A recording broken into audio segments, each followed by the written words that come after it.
Hey guys, good afternoon. I know, live and 2 days in a row. Can't believe it either. Anyway, my house is empty for a minute. um, One daughter went back to work, and the other one's outside, and my husband had to go get something. So I was like, I'm going to take advantage of this and go ahead and go live in my group. So, hey, anyway, some things that were on my mind today that I wanted to talk to you guys about were your customer satisfaction. Are your customers receiving the best possible experience from working with you that they could? So, here's some things that you want to think about. When our customers are happy, we increase their satisfaction. They are going to refer their friends and family to you, and move on from there and continue coming back to you for more services. When you're raising their satisfaction level, you're raising your customer retention levels. So how do we do that? I talk a lot about streamlining your business because that's a lot about what this group is about. So what does that mean? Well, that was bugging me. So what does that mean, and how does that affect your customers? So when we streamline our business, and if you look at the definition for streamline, it's to make a process or a system more efficient.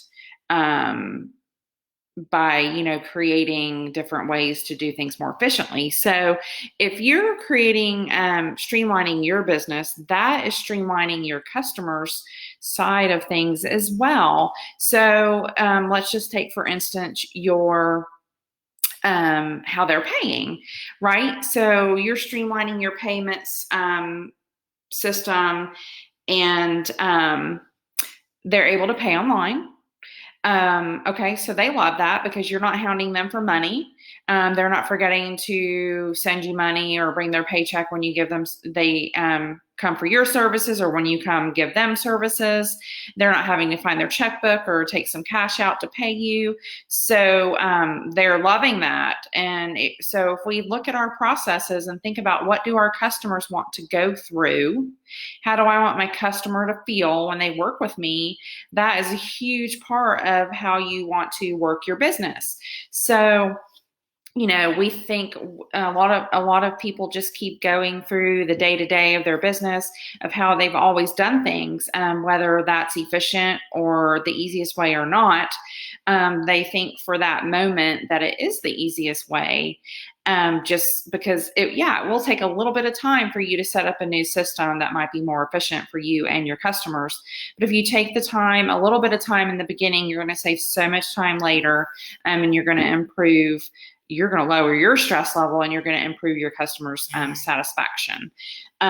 So let's not only look at the payments, but let's look at their scheduling. All right. So let's say you're equine body worker, even a photographer, lesson barn, trainer, whatever it is, where you're scheduling things with people, appointments with people to come have your services, or you're bringing your service to them. Give your customers one thing to do. Okay. The more steps you make them go through to work with you, that's a step that you risk losing them at. Okay. Especially for moms and other horse owners and business owners, they're busy people. So if you can make it as easy as possible, that's going to increase their satisfaction of working with you. Okay. And they're going to be like, wow, that was amazing. I pushed one button, everything happened. We didn't go back and forth 5 times about when could I come out. Little Susie has piano lessons that day. We can't come that day. So putting a scheduler system online, especially with your payment system, and integrating those two things together, gives them the option to schedule and pay at the same time. Why is that important? Because you don't want to have to go back and forth with them 10 times. So you're thinking, well, Maureen, how do I make sure they schedule with me when I'm available or when I need them to be here? Because I know a lot of lesson barns and things like that, you have certain groups that they can ride in and things like that. And that can all be done inside the scheduler. Okay, so that's set up to where maybe you do have a couple of different options where you have advanced rider sessions 3 times a week. So when they access the scheduler and they look at the advanced rider sessions, they see when they're able to come. So maybe they usually come at Thursdays on 5 o'clock, but they can't come Thursday at 5 o'clock that week.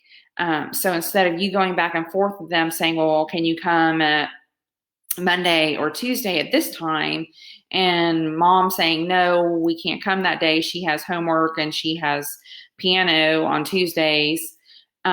You say, here's, the schedule, the link to schedule is on my website, or you send it to them, however it's set up, and say, here you go, there's your options. Feel free to reschedule your appointment.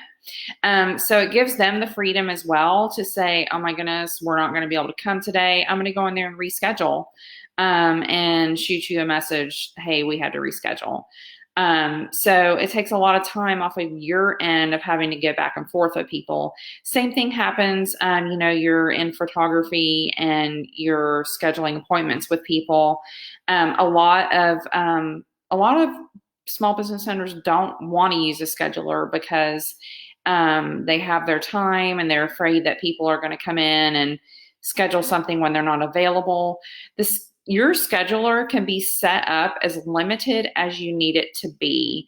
I think I went through it in my Dubsado DIY group, and I probably should share it with you guys in here, how my scheduler looks, and how I have different schedulers for different things. So for instance, you have different schedulers set up within your scheduler. You have different options set up for, the different services that you offer.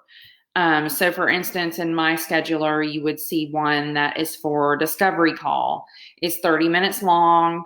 And, I'm available almost every day, Monday through Friday from 10 to 2, which was my availability pretty much when the kids were going to school, and which they're not going to school right now. So, my availability is different, but that is for my discovery calls. And then I have other services and other calls that I do offer, people can schedule with, and the times look a lot different for those. One of them is a longer call. That's an hour and a half. That's actually a paid call where I basically, offer my advice and you pick my brain for an hour and a half, and I tell you how you can set up and change your business systems to be more efficient for you and your customer and how that you want that to look.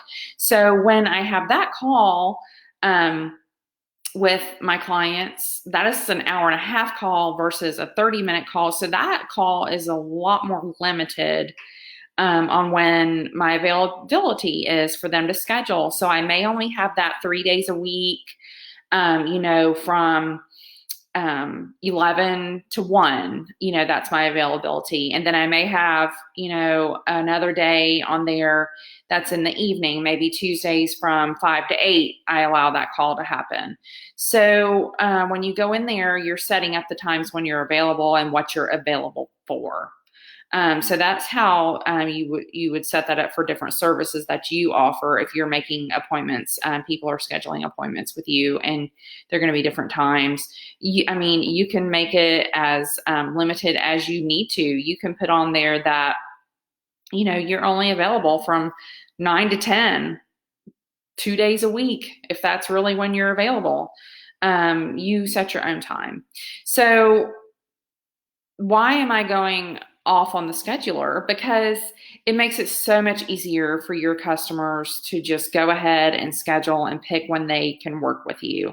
If you have your payment system set up with that, and all they're having to do is one step of schedule and pay, that takes so much stress off of them having to go and do two things. Right? Maybe you've sent them, you're like, hey, pay your bill. Hey, schedule this, or hey, can you come this day? And you've had 10 different text messages, right?